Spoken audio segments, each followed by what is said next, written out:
Hi, I'm Jody Barber, mother of 2 boys and producer of the drug awareness documentaries Overtaken and Overtaken 2. My eldest son, Jared, died at age 19 from an accidental prescription drug overdose.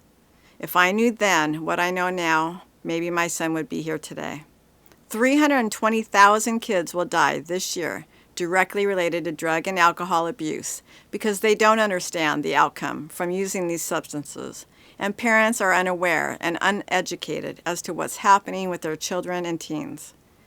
This is not acceptable, and we need to do something about it. Watch these brave, bold people as they share their stories with hope to help us understand that drugs and alcohol are not the answer and not to be abused. Drugs and alcohol are killing people of all ages and destroying lives. Feel the pain and realize that we are the solution to helping our kids stay away from drugs and alcohol, living happy and connected and purposeful lives that will make a difference. Thank you.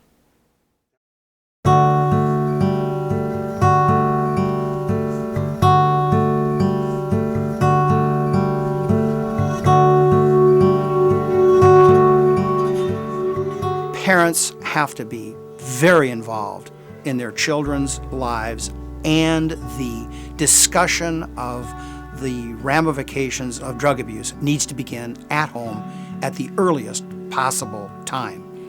I wish my parents had been more educated on what really goes on. They were strict and overbearing, but they had no idea what was really out there and in social situations and what happens and what goes on and what young kids are presented with at such a young age these days, such a young age. So I wish my parents had known a little more about addiction and how quickly it can take you down. I think they were shocked. You're the parent, you're not the friend. You have to be the parent. Sometimes you got to make the tough call, but you got to be loving. A lot of the time with parents, we get the tough love thing. They get the tough part, but they forget the love part. I think that love could defeat anything. I think if they show that love and they give those kids that ability to come talk to them, right or wrong, to be able to have a format where they can exactly say what they need to say. Don't ever give up on your child. Constantly talk to them. Be open to listening. Remember, just because you had an experience doesn't mean they're going to have an experience. Something I'm reminded about all the time. But that doesn't mean don't talk about it. And I think back, like if I had a dad in my life or a mom who was emotionally involved in my life, I think I might have been able to communicate and say, hey, I'm holding a secret. I did something because I didn't like that I did it. I knew that my mom would be mad at me. I knew I would have let her down, but I held a secret on the inside, and that secret started to separate me from people.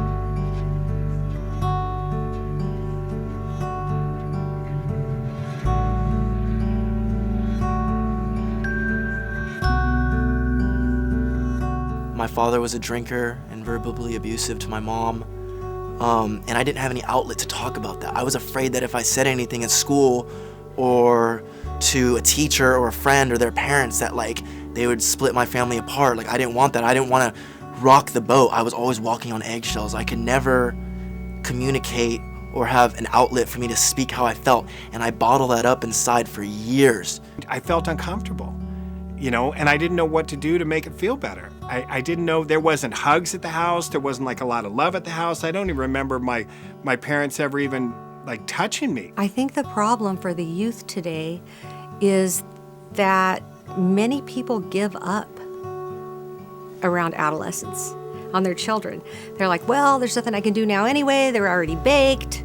I'm just going to go do my life, and I'm not going to watch them as closely anymore. Well, not much I can do. They're already this old. But I think those are the years when they have to be extra supervised, and they have to be watched even closer because they need so much support. I think parents get so scared and they want to scare their kids out of doing it, and it takes a lot of patience to watch people consider experimenting or thinking that's fun. I would say don't just listen to what your kids are saying. Listen to how they're saying it. Feel the emotion that your child is feeling. I just wish my parents would have listened more. to how I was saying what I was saying. Because when I said things to them and tried to explain how I was feeling, they just thought it was the ramblings of an 8 to 10-year-old kid. They didn't understand the true nature or level of depression or uncomfortability that I was feeling.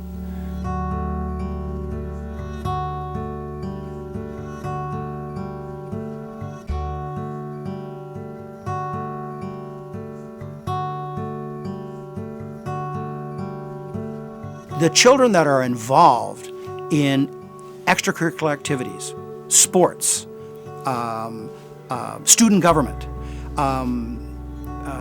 animals, having pets, having responsibilities, having something to fill that time that in our very successful society we've created for our kids.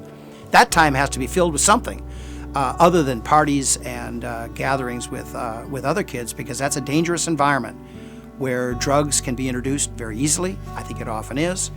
And if a parent has not had that conversation with their son or daughter about staying away from that, and when they see it, get out of it, the peer pressure may be enough that persuades a kid to try it. So there's a huge factor with not getting the attention and the love, the physical love. A parent holding you, telling them that they love you. My parents are very non-affectionate. Get involved in their life, period. I mean, you made the decision to have a child, follow through with it. It's not about you anymore. Be there for your child, not only monetarily, physically, emotionally. If your child is in pain, whether that be any type of pain, and you can't provide the love and support that child needs, find someone who will. I would challenge the parents to get vulnerable with their children and talk about the fears of being a parent instead of trying to be so much of a parent. I think that we also need to make sure that we talk to them in the sense that we are always consistent, that we're always firm, and that we make sure that we're also compassionate and know that they make mistakes. We've all made mistakes. So as a result, we need to say, well, okay, we've made this choice, or you've made this choice, and now we just need to get past it.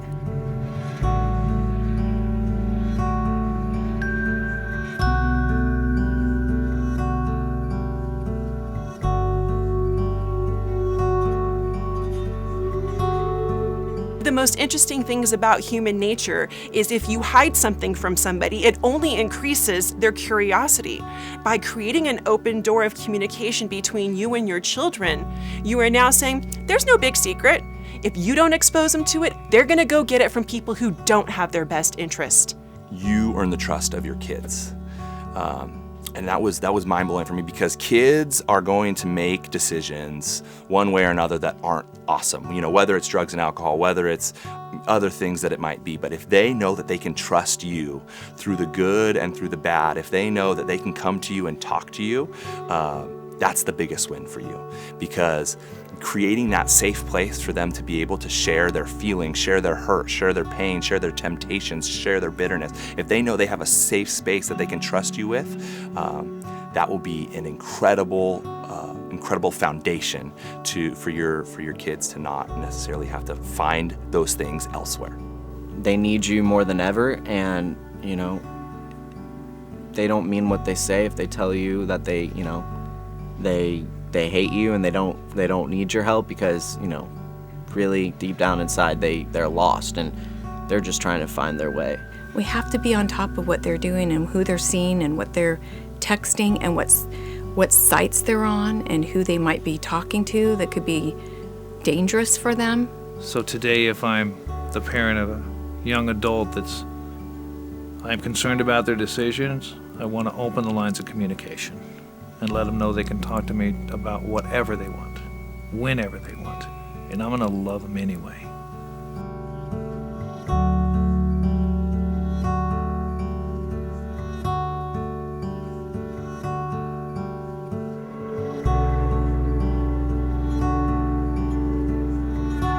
Whenever there is a drug awareness event, there's always something new popping up, great information.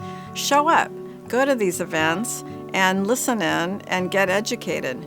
I wasn't educated. I knew nothing about these pills. Don't worry about what this looks like to your neighbors or your family, or don't worry about that. Take your ego and put it in the corner, because your ego won't matter if we're at a funeral. So why don't we just work together? Let's all put our egos aside and let's do whatever's necessary. You increase your odds of keeping your child off drugs if you are involved in their lives, if you are supportive of activities that have the best possible chance of the kids not getting engaged in drugs. So the bottom line is, it's got to start long before it gets to me.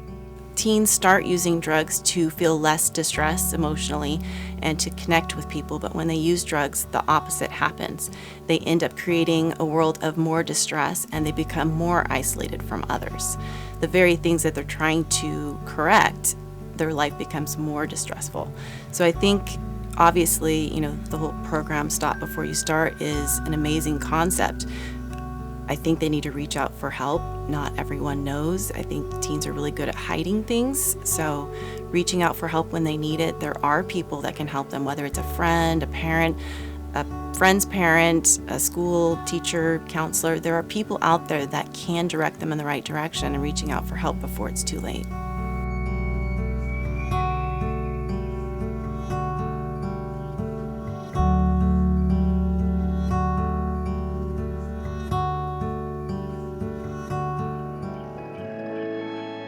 My name is Danny Murphy. I'm the founder of Stop Before You Start. Wanted to thank you so much for watching the Parents piece. It's a very vital piece. It's a very important piece. It's about opening up the lines of your communications with the family. Me growing up as a child, I never had communication with my family. I don't know if that makes me an alcoholic or not, but it made my chances a lot better being an alcoholic. I didn't really know who to talk to. I didn't know really who to trust. I didn't really feel safe at times. I'm not saying my parents were bad or they were good parents. I just didn't really have a relationship with my family. And I think it's very important that the parents step up and be able to connect with their kids.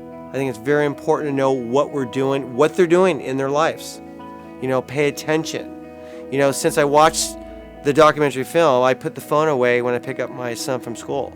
I'll be able to take those precious moments to be able to connect with him.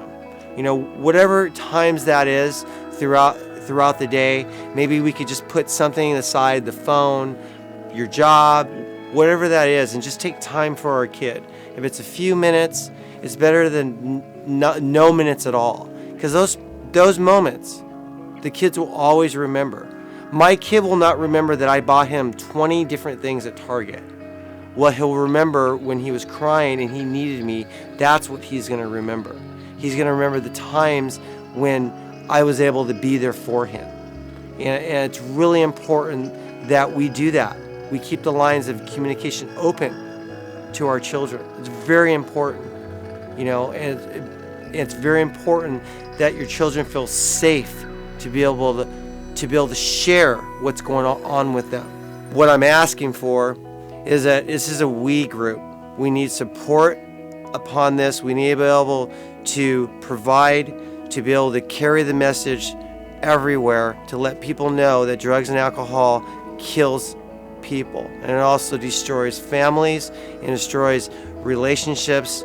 I just want to say thank you so much for watching this film, and please be supportive of your family. We are the future. Please protect us. Stop before you start.